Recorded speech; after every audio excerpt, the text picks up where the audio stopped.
오늘 함께 은혜 받으실 말씀은 요한복음 1장 14절 한 절 말씀인데요. 다 같이 합독하신 후에 말씀을 나눕니다. 말씀이 육신이 되어 우리 가운데 거하시네 우리가 그의 영광을 보니 아버지의 독생자의 영광이요 은혜와 진리가 충만하더라. 아멘. 우리가 영적으로 대하여야 할 것들이 과연 뭐냐? 말씀입니다. 말씀을 예수님 자신처럼 대해야 돼요. 다 틀렸어요. 한국도. 말씀을 듣고 앉았다. 말씀을 듣는 거 아니에요. 말씀은 만나는 거예요. 할렐루야. 아멘. 말씀이 예수님이에요. 근데 말씀을 듣고 있어요. 그러니까 머리에만 담는 겁니다. 그러니 우리의 삶에 무슨 변화가 있고 능력이 나타나겠습니까? 말씀을 대하는 태도에 벌써 우리의 육적인 모습이 반영되어 있다. 말씀을 로고스로, 존재로, 영적인 인격적 존재로 만나셔야 돼요. 영접해야 합니다. 제가 그래서 주의사항을 드렸잖아요. 말씀을 듣고 난 다음에 좋았습니다. 이 말은 은혜 많이 받았습니다. 이 말은 말로 들었다는 거예요. 왜 이렇게 말씀이 영적인 존재인 것을 우리에게 요한복음이 말씀하시느냐? 알고 계신 겁니다. 우리를 너무나 잘 알고 있는 거예요. 뭘 잘 알고 있느냐? 너희들은 시간이 지나면 내 말도 인간의 말처럼 들을 거야를 알고 있는 거예요. 참 너무 무섭습니다. 성경 말씀이 너무 무서워요. 우리를 너무나 잘 알고 있는 거예요. 너희들은 늘 똑똑하고 이성적인 것을 좋아해서 내 말이어도 지금이야 너희들이 내 말에 복종하겠다 이러고 듣지만 시간이 지나면 어느 순간 내 말도 인간의 말처럼 들을 거야. 그래서 내가 온 육신을 입고 온 육신으로 온 나를 말씀으로 왔다고 이야기해 주는 거야. 나는 인격이야. 나는 영적인 존재야. 내 말은 말이 아니라 존재인 거야. 이 말씀은 듣는 게 아니라 경험하고 만나고 체험하고 영접해야 하는 거야 라고 말씀해 주시는 거죠. 그래서 말씀을 듣고 난 다음에 잊어버리면 그야말로 말로 들은 거고, 일단 기억하면 여전히 말로 들은 거예요. 기억했다고 이것이 존재로 바뀐 게 아니에요. 기억했어요. 일상도가 나의 삶에 적용했어요. 아직도 말인 거예요. 그런데 나의 삶에 적용하는데 누가 느껴지냐면 주님이 나와 함께하는 게 경험되는 겁니다. 이럴 때 우리가 말씀을 제대로 영접한 것이다. 이렇게 말씀을 드리면 죄송하지만 한 번도 그런 적이 없잖아요. 제가 욥기를 묵상하는데 욥이 늘 그렇게 기도해 왔지만 자기를 공격했던 친구를 위한 기도는 최초에 하는 거예요. 그럴 때 모든 곤경이 떠났고 갑절로 주님이 회복하는 역사가 있었다라고 42장에 말씀하는 겁니다. 우리는 너무 익숙해요. 말씀을 듣는데 그래 왔어요. 그리고 요즘은 더해요. 어디든 말씀을 열면 말씀이 열려서 들려요. 늘 말씀을 말로 들을 수밖에 없는 환경 가운데 노출되어 있는 것, 이게 정말 좋은 거냐? 좋지 않은 겁니다. 그 중에 나와 함께 동행하신 예수 그리스도로 말씀을 받는 말씀이 얼마나 있었느냐라고 묻는다면 여러분 뭐라고 대답하시겠습니까? 솔직히 우리의 믿음의 연조가 대단히 깊고 오래되었을수록 말씀을 말로 듣는 경향들이 더 많지 않았습니까? 지금 전하고 있는 저도 이 말씀이 정말 그리스도를 담아내는 그런 것이어서 말씀을 증거하고 있어야 되는 거죠. 지금 설교를 하면서 나는 예수님을 지금 모시고 말씀을 하고 있느냐라고 생각해야 돼요. 저에게도 적용이 되는 거예요. 이렇게 따지면 왜 우리에게 능력이 없는가가 분명해집니다. 말로 들어왔던 예배를 멈추고 주님을 모시는 예배를 지금부터 드리게 되기를 바랍니다. 아멘. 말씀이 우리 가운데 거하심에 그 혼자 해도 되겠네요. 아니, 우리 가운데 거한다고. 말씀이 공동체 가운데 거하신다는 말씀이에요. 그러니까 교회를 무시하고 나는 말씀을 직접 상대하겠다, 그러다가 이단이 되는 거예요. 교회의 지도를 받고 통제를 받고 또 형제 자매의 권면을 받아 내가 만나는 예수님이 정말 예수님이신 것을 확인받아 함께 기뻐하는 것이 교회여야 하는 거죠. 아니, 무당들은 그 순간에도 자기가 모시는 신을 불러다가 신을 모신다고 하는데 우리는 말씀을 말로 듣고 있으면 되겠느냐? 우리가 믿는 예수 그리스도를 모시는 방법은 말씀을 영접하는 방법인데 귀로 듣기만 하였는데 어떻게 마음이 움직이고 어떻게 마음이 움직여 나의 존재가 바뀌고 존재와 존재가 만나서 새로운 역사를 써나가는 데까지 가겠느냐 이 말이에요. 말씀을 전하는 자도 예수 그리스도의 심장을 꺼내는 마음으로 전해야 되고 듣는 여러분도 예수 그리스도를 영접하는 마음으로 들어야 되는데 아직도 인간의 말로 들리시겠죠. 이게 들리기 때문에 생기는 엄청난 손해라고 생각해요. 차라리 안 들렸다면 얼마나 좋았을까. 그 생각을 이번 주에 했어요. 안 들리면 도리어 진지하게 주님을 영접할 수 있겠다. 너무 들리는 게 많다. 너무 들려서 이성적으로 판단할 내용들이 나에게 많이 들어와 있다. 그래서 주님을 영적인 존재로 모시는 일에 나는 지금 무언가 부족한 부분이 있다라고 생각하기 시작했습니다. 우리가 그의 영광을 보니 우리는 교회의 영광을 보려고 그래요. 아니요. 그의 영광을 보니 말씀의 영광을 보는 거예요. 할렐루야. 아멘. 존재로 다가오시고 영적인 실체로 다가오신 예수님을 영광으로, 그분의 영광을 영광으로 바라보는 거예요. 서영석 목사가 뭘 어떻게 했다더라 그런 영광을 말하지도 말고 보지도 마요. 그런 일들이 생겨도 보지 마세요. 그건 인간의 영광일 뿐이에요.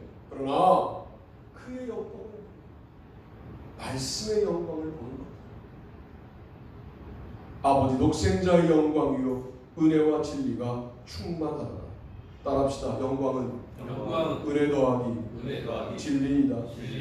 여러분 정말 영광스럽게 살고 싶으시다면 일단 그 말씀을 존재로, 말씀을 영적 실체로 예수님으로 경험하는 단계에 가셔야 되고, 이게 경험되면 마땅히 나의 삶의 모든 내용들이 아름답게 사라지는 거지 살아내는 게 아닙니다. 내가 사는 게 아니라 주님께서 살게 해주시는 거예요. 여러분 그것도 별로 경험해 본 적이 없죠. 내가 은혜 받은 것 같은 감정 때문에 일주일 살아내고 2주일 차에 안 되고 이걸 반복해왔죠. 사라지는 것, 내 안에 그리스도가 살아서 역사해서 사라지는 것 우리가 경험한 적이 없죠. 그러니 우리가 은혜 받은 자라고 어떻게 말할 수 있습니까?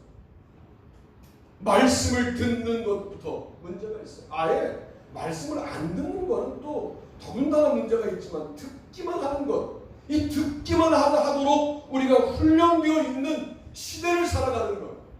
그럴 말씀이 말로 들리는 거죠. 말씀이 예수님으로 느껴지지 않는 것. 말씀이 예수님으로 느껴지는 예배가 저는 우리 교회 예배가 되기를 바랍니다. 아멘. 여러분 그럴 때 세상 부럽지가 않아요. 어떤 목사님은 대학에 가려고 독서실에, 예전에는 공부를 독서실에서 했잖아요. 요즘은 더 시원한 데서 하잖아요. 여러분들은 스터디 카페에서 하잖아요. 근데 앞에 자기는 어머니가 무당이고 그랬다는 거예요. 그러니까 뭐 교회하고는 상관이 없는데 앞에 집회한다고 프랭카드를 걸어놓은 거예요. 독수실 앞에. 진리를 알지 진리가 너희를 자유케 하리라. 그런데 이 말씀이 어떻게 다가오냐면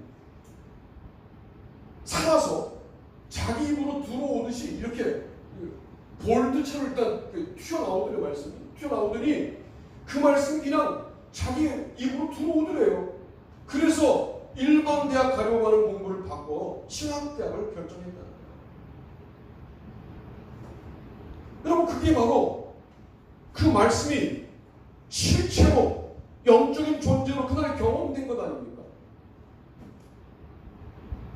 우리의 일주일이 얼마나 철저해야 되냐면 늘 들리는 이야기에 신경 쓰고 들리는 이야기에 마음이 흔들리고 들리는 이야기 때문에 귀가 혼탁해져서 이 자리에 와서 말씀을 듣는다고 하더라도 그 말씀이 내 귀에 겉귀를 스쳐 지나갈 뿐이지 그 말씀이 내 가슴에 들어온 적도 없고 내 가슴에 들어와서 나를 감정적으로 흥분시켜놓고 또 빠져나가고, 그러니 그분과 함께 동행하는 인격적인 동행과 영적인 동행까지 가는 말씀 듣기가 우리 가운데 있었느냐? 다시 말씀을 들어야 된다라고 말씀을 드리는 이유가 그래 본 적도 없으면서 우리는 우리의 믿음이 좋은 줄 안단 말이에요.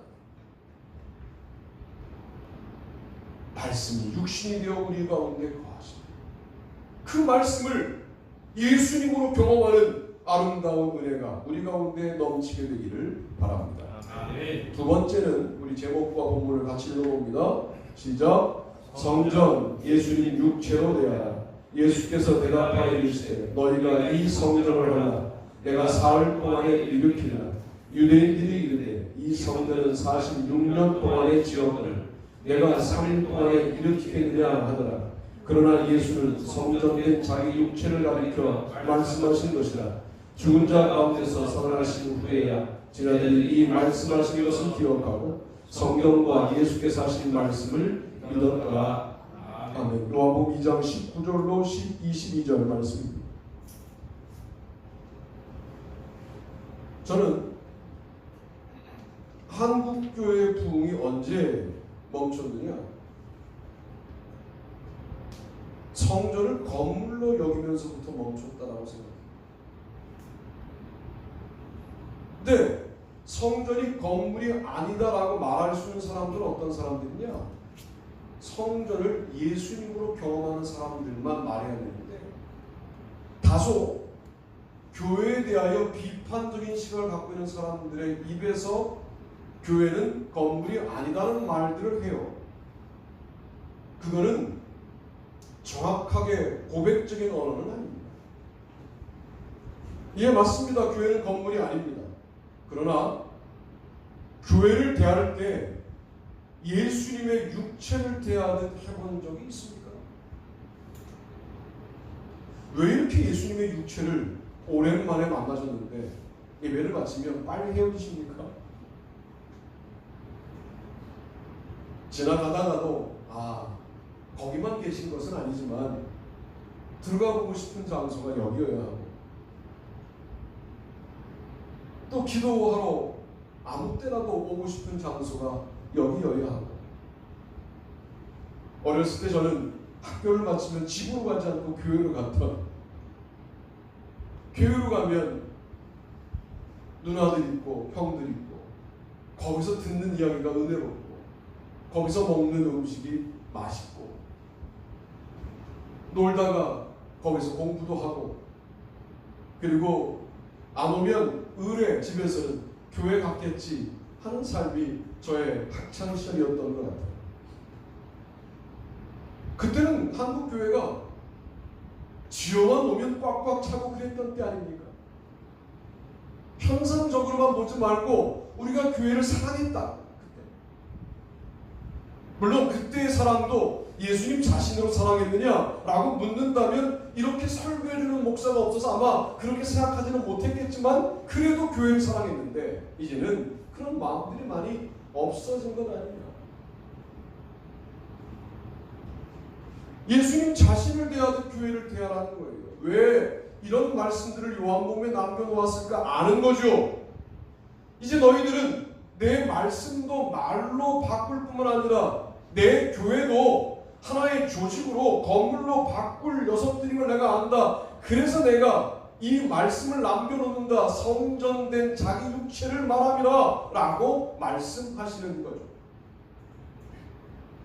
여전히 건물로 보는 유대인들은 뭐라고 말해요? 이 건물을 46년 동안 지었다 라고 하는, 자기들이 지었다는 거 아닙니까?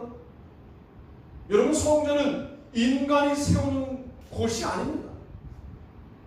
자기들이 세웠다고 말하는 성전이 성전일 수 없는 거죠. 인간적인 건물에 불과한 겁니다. 그 짓들을 요즘도 하죠. 뭐 인테리어를 바꾸고 수십억 들여서, 비새도 우리는 안 고치는데 비도 안 새는 교회를 막 뜯어서 더 크게 짓고, 교인들이 많아서가 아니라 이렇게 해야 교인들이 온다라고 하는 괴상한 논리를 가지고 그렇게도 합니다. 미쳐 돌아가는 거죠. 여러분, 지금이 그럴 때가 아닙니다. 교회의 본질로 돌아가야 할 때입니다. 만민이 기도하는 집이다. 정말 그렇습니까? 제가 강의하러 가는 궁천동에 독립교회 하나가 있는데, 그게 영어 유치원이었거든요. 영어 유치원 기능을 물론 포함하고, 보니까 커피숍으로 바뀌어서 들어갔어요. 그랬더니 커피숍이 있는 교회예요. 전면에 커피숍이 있고, 커피를 드시러 오셨다가 은은하게 음악이 나와서 문을 열어보니까 성전이 열려 있어요. 아무나 들어가서 기도할 수 있는데 그 시간에도 한 서너 분들이 기도하고 계시더라고요. 참 아름답더라고요.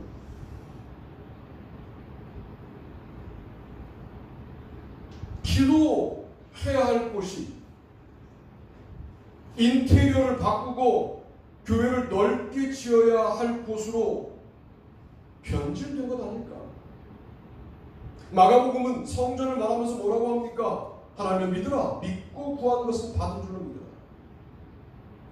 기도할 때 혐의가 있거든 용서해라. 그래서 믿음과 기도, 기도와 용서, 기도가 두 번 언급되는 거예요. 기도하는 집이라는 거죠. 그 다음은 믿어야 되는 집이에요. 하나님을 믿는 곳이에요. 그 다음은 용서하는 곳이에요. 만약 믿음과 기도와 용서가 없이 건물만 번지를 하다, 그건 건물이죠. 그건 예수님과 아무 관련이 없죠. 인테리어가 최신식으로 바뀐 건물일 뿐입니다. 중요한 건 뭡니까? 거기에 하나님을 믿는 믿음입니다. 혐의가 있는 자를 용서하는 용서가 있느냐, 그리고 이 둘을 연결하는 기도가 있느냐. 그럴 때 예수님의 몸과 같은 교회가 되는 거죠. 예수님은 교회의 머리라고 하는 말씀도 있고 교회의 몸이라는 말씀도 있습니다. 교회와 예수님은 매우 밀접하다라고 말씀하고 있는 것이죠. 자기 공로에 빠져 있으니까 이 성전은 46년 동안의 지었거늘 내가 3일 동안에 일으키게 됩니다.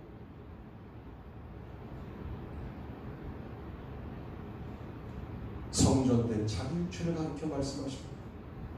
그러나 그 말씀을 제자들도 이해하지 못하다가 드디어 부활하시고 난 다음에야 이것은 단순히 예수님의 부활이 아니라 교회의 부활이구나, 성전의 부활이구나 를 깨달은 제자들, 그때부터 온 데를 다니면서 성전으로 살기 시작한 거예요. 이걸 기독교라고 하고 이렇게 사는 사람들을 기독교인이라고 하는 겁니다.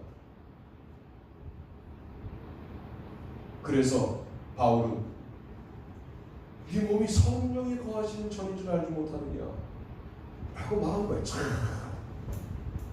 바울은 묵상할수록 대단해요. 세상 전부가 덤벼도요, 기독교를 아예 죽이는 정도가 아니라 말살시킨다고 덤벼도요, 결코 세상이 교회를 이길 수 없는 단 하나의 믿음이 뭐냐면 우리 각자가 성령이 거하시는 전이라고 하는 거예요. 한 명만 남아도 교회에 있는 거예요. 한 명만 태어나도 교회에 있는 거예요. 세상의 물리적인 힘으로 교회를 절대로 이길 수 없는 영적인 눈을 바울이 뜬 거예요. 그게 바로 여러분 각자가 교회라는 거예요. 예수님의 육체가 성전인데 우리 각자가 교회라면 우리와 예수님은 얼마나 친근하게 관계하는 아름다운 영적인 교제가 가능하겠습니까? 그걸 느끼시고 계시는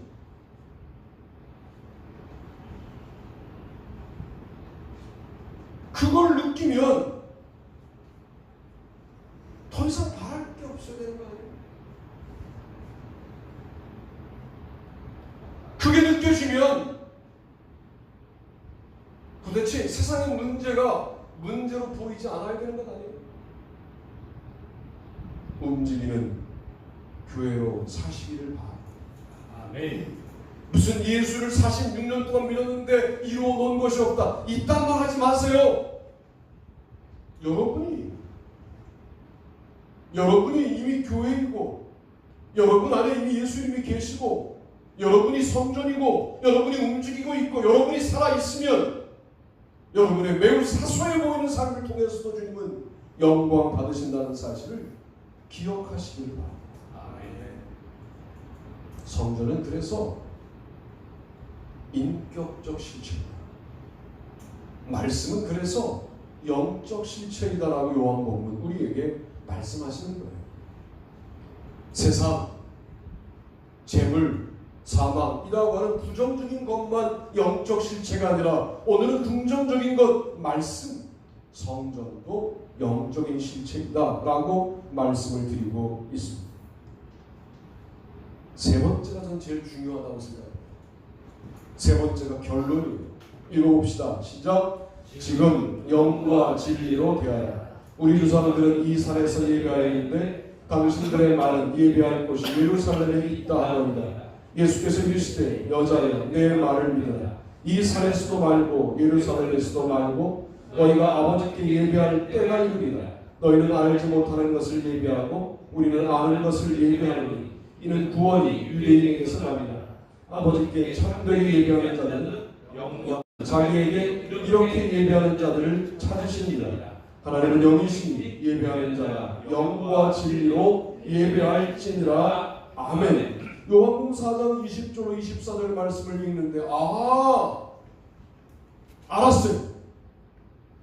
왜 말씀이 말로 전락하고 성전이 건물로 전락하는지 제가 이제 알았어요. 뭘 알았느냐? 우리의 지금의 문제가 있어요.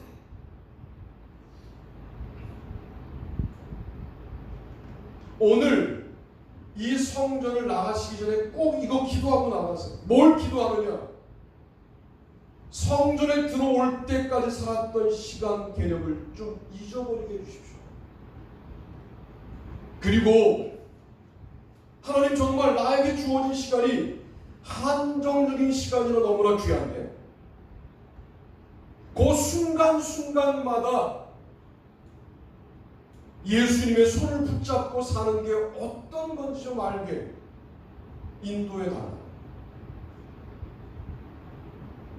월요일날 막 분주하게 출근하고 하는 그 순간에도 월요일날 보내드리는 말씀을 일단 인격적 실체로 여기고 들으시고 그리고 주님의 손을 꽉 붙잡고 출발을 해보시는데 우리가 한 시간 한 시간을 살아갈 때 이런 긴장감이 없어요. 그냥 삽니다. 그냥 일주일이 속절없이 지나가서 또 주일을 만나고 또 어떤 말씀을 듣고 말고 또 만나고 말고 이러다가 하늘나라 가면 참 부끄러울 것 같아요.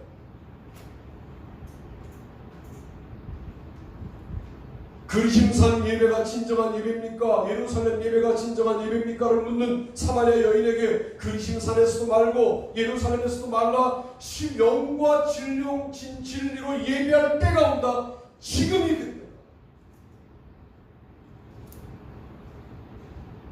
여러분 지금은 영적인 실체예요. 그래서 우리의 현재는 개념이 아니라 살아있는 영적인 실체라고요.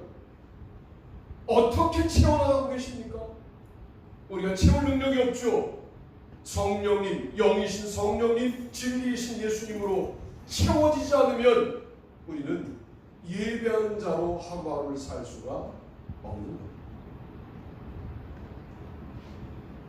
이렇게 말해도 나는 알아요. 뭘 알으냐? 저와 여러분이 이 공간을 떠나는 순간 익숙한 현실을 살아가는 방식으로 살아갈 걸 내가 안다. 신앙생활에 누가 쉽다고 그랬어요? 이보다 어려운 일이 없어요. 아니, 이보다 불가능한 일이 없어요. 우리는 불가능합니다. 우리가 사는 지금을 영과 진리로 살아간다. 이게 어떻게 우리 안에서 가능할 수 있어요? 육으로 난 건 육인데, 영으로 난 건 영이고, 불의한 나는 불의한 나인데 어떻게 진리로 살아갈 수 있어요? 그러나 오늘 하나 분명히 아는 것은, 지금껏 살아지는 방식으로 살아서는 안 되는 거구나 하는 사실을 깨닫고 하시자고요. 시간이라는 게 매우 영적인 실체인 게 참 빠르죠. 여러분이 빠르다라고 느끼는 이유는 뭐냐면 그 녀석에게 지배당하고 있는 거예요. 그 녀석의 통치를 받고 있는 거예요. 저도 이렇게 설명을 한 다음에 그 다음 주일을 맞이하는 게 너무 빨라요. 문제가 있구나 나의 삶에. 지금이 어느 때인지를 아는. 여러분 성경은요, 성경의 모든 말씀은 지금이 어느 때인 줄 알았던 사람들의 신앙 고백이에요. 요한계시록 이 박해의 때가 도리어 주님이 충만하실 때인 것을 알았던 이들의 신앙 고백이 요한계시록.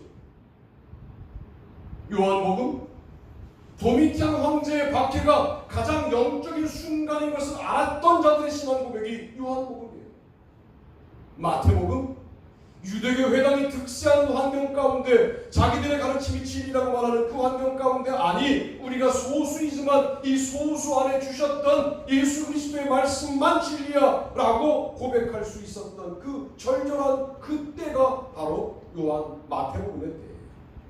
모든 성경 말씀은 영과 진리로 충만한 예배의 삶을 살았던 사람들의 신앙 고백이고 이 사람들의 모임이 교회였고 성전이었는데 우리는 지금을 방만하게 살고 있다 그 말이에요. 내 마음대로 살고 있다 그 말이에요. 살던 방식대로 살고 있다 그 말이에요. 그래서는 기독교 신앙의 기억자도 훈련받지 못하고 부끄럽게 구원받을 가능성이 있다.